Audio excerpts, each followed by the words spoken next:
alayka bi taqwallahi fi kulli saatin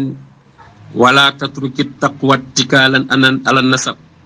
faqad rafaa al islaamu salmaana farisin waxad wada al kufru alsharifa aba lahab mooy kon woowu ne yow doomu aadama na ngay góorgóorlu ci ragal yàlla jamono bu nekk te bul sukkandikoo aw askan woo bokk mu ne kat salmaanul farisi mi nga xam ne ma nga dëkkoon ca Perse fii ñuy wax Iran tey sore lool ak fi yonent bi sallallahu alayhi wa sallam dëkkoon nga xam ne kon ci wàllu askan da ngay wax ne sore nañ ci lool waaye teewul lislaam yëkkati ne ko ba mu kawe lool moom Salmaan moom mu ne nag kéefar itam suufeel na Aba Lahab mi nga xam ne moom sharif la ndax ci askanu yonent bi sallallahu alayhi wa sallam la bokk waaye teewul kéefar ga suufeel na ko ba alquran ñëw di ko dal safara nit ñi di ko jàng ba yawmal qiyaam di tukki